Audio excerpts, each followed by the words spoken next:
1976 में संविधान के साथ बहुत बड़ा धोखा हुआ था। संविधान का बेसिक स्ट्रक्चर, संविधान का मूल ढांचा 1976 में बदल दिया गया। प्रियम्बल में 2 शब्द जोड़ दिए गए। उसी को मैंने सुप्रीम कोर्ट में चैलेंज किया है। हमारा यह कहना है कि जो संविधान का जो प्रियम्बल था, जो ओरिजिनल प्रियम्बल था, उसको रिस्टोर किया जाए।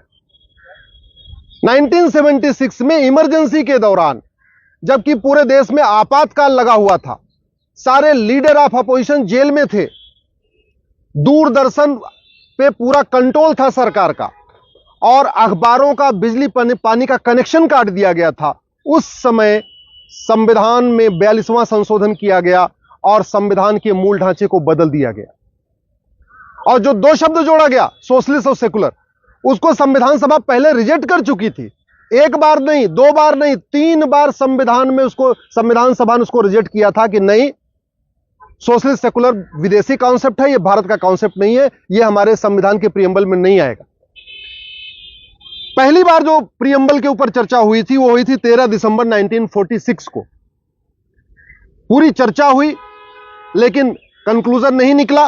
22 जनवरी 1947 को प्रियम्बल पे दोबारा चर्चा हुई और पूरी चर्चा हुई। उसके बाद एक मत से प्रियम्बल को एक्सेप्ट किया गया, वो प्रियम्बल जो 1976 तक भारत के संविधान का हिस्सा था।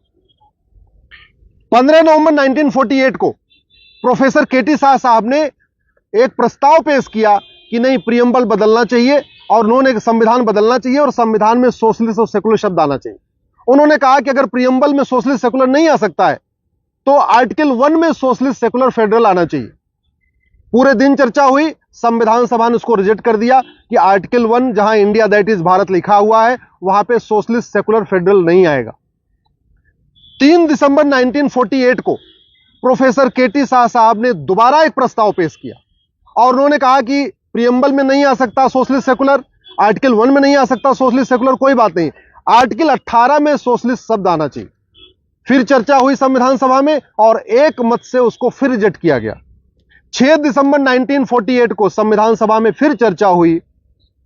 पंडित लोकनाथ मिश्रा ने कहा कि जो सेकुलर शब्द है, ये स्लिपरी फ्रेज है, ये विदेशी कॉन्सेप्ट है, अगर इसको हम संविधान में डालेंगे भारत की संस्कृति को यह बर्बाद कर देगा। एचवी कामत साहब ने कहा कि धर्म अलग होता है, रिलीजन अलग होता है, धर्म का सेकुलर से कोई लेना देना नहीं, इसलिए यह सेकुलर शब्द नहीं आना चाहिए। 17 अक्टूबर 1949 को फिर चर्चा हुई इस प्रियम्बल के ऊपर और फाइनली एक मत से संविधान सभा ने प्रियम्बल को एक्सेप्ट किया और वो प्रियम्बल एक्सेप्ट किया जो 1950 से लेके 1976 तक, 1976 तक, यानी इमरजेंसी के दौरान बढ़िया काम करता रहा, कहीं कोई दिक्कत नहीं आई, उससे देश आगे बढ़ता रहा। 26 नवंबर 1949 को हमारा संविधान पूरा हो गया। संविधान सभा, इससे हम 26 नवंबर को हम संविधान दिवस मनाते हैं। 24 जनवरी को राष्ट्रगान अडॉप्ट हो गया। 25 जनवरी को संविधान सभा भंग हो गई। ध्यान रखिए, ये जो संविधान बनाया गया, ये किसके द्वारा? संविधान सभा के द्वारा। और वो कब भंग हो गया? वो 25 जनवरी 1950 को भंग हो गया, यानी 76 में संविधान सभा थी ही नहीं।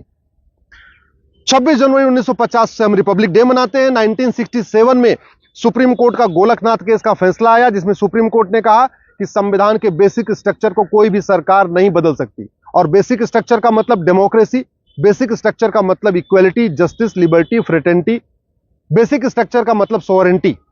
संविधान, हमारे सुप्रीम कोर्ट ने कहा था गोलकनाथ केस में कि कोई भी सरकार न तो फंडामेंटल राइट में छेड़छाड़ कर सकती है और जो बेसिक स्ट्रक्चर है, equality, justice, liberty, fraternity, democracy, इसको बदल नहीं सकती है। 1971 में जैसे ही इंदिरा गांधी को 352 सीट मिली, उन्होंने गोलकनाथ केस को पलटने के लिए 24वां संविधान संशोधन पेश कर दिया। 1973 में एक हिस्टोरिक जजमेंट आया जिसको केशवानंद भारती केस कहते हैं। 1973 में उस समय सुप्रीम कोर्ट में टोटल 13 जज होते थे और केशवानंद भारती केस को 13 के 13 जजों ने एक साथ सुना था। और उस समय मेजॉरिटी का जो फैसला यही था कि हां, जो बेसिक स्ट्रक्चर है इसको छेड़छाड़ नहीं किया जा सकता। और बेसिक स्ट्रक्चर का मतलब वो शब्द जो प्रियम्बल में है, वो क्या है? Democracy, sovereignty, social, economic, political justice, liberty of thought, equal opportunity, equality, dignity, ये बेसिक स्ट्रक्चर है हमारे प्रियम्बल में जो लिखा हुआ है। इसका मतलब संविधान में संशोधन तो हो सकता है, लेकिन संविधान का जो गोल है, जो प्रियम्बल में लिखा हुआ है, संविधान का जो मूल ढांचा है, जो प्रियम्बल में लिखा हुआ है, संविधान का जो बेसिक स्ट्रक्चर जो प्रियम्बल में लिखा है, उसको छेड़छाड़ नहीं कर सकते। इसका मतलब प्रियम्बल को नहीं बदल सकते। लेकिन जैसे ही इंदिरा गांधी ने इमरजेंसी लगाई 25 जून को, उसके बाद उनका दिमाग इस पे बदलने पे लगा रहा। लोकसभा का जो टेन्योर था वो मार्च 76 में पूरा हो चुका था, याद रखिएगा। लोकसभा का टेन्योर मार्च 76 में पूरा हो गया और दिसंबर में संविधान का बेसिक स्ट्रक्चर बदला गया। सवाल यह है, आखिर अधिकार मिला कैसे? संविधान सभा जिसने इस संविधान को बनाया वो 1950 में खत्म हो गई।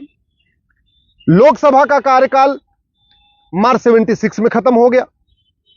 1 साल का जो टेन्योर बढ़ाया गया, उसको भी जो टेम्परेरी टेन्योर बढ़ाया गया लोकसभा का, वो केवल काम चलाने के लिए था, कोई संविधान में संशोधन करने के लिए नहीं था। सुप्रीम कोर्ट ने 24 जून को जो फैसला दिया था इंदिरा गांधी को, एक तरीके से उनको कार्यवाहक प्रधानमंत्री का उनको अवसर दिया था। 12 जून को इलाहाबाद हाई कोर्ट ने इंदिरा गांधी का जो चुनाव था उसको रद्द कर दिया। इंदिरा गांधी के ऊपर चुनाव लड़ने पे 6 साल का बैन लगा दिया। इंदिरा गांधी सुप्रीम कोर्ट आई। 24 जून को सुप्रीम कोर्ट का फैसला आया, लेकिन सुप्रीम कोर्ट ने इलाहाबाद हाई कोर्ट के फैसले पे कंप्लीट रोक नहीं लगाई, पूरी तरीके से उसको उस पे स्टे नहीं दिया। सुप्रीम कोर्ट ने कहा कि ठीक है, आप प्रधानमंत्री बने रह सकती हैं, लेकिन आप कोई महत्वपूर्ण निर्णय नहीं ले पाएंगे। लेकिन 24 जून को सुप्रीम कोर्ट का फैसला आता है और 25 जून को राष्ट्रपति से कह के पूरे देश में इमरजेंसी लगा दी जाती है।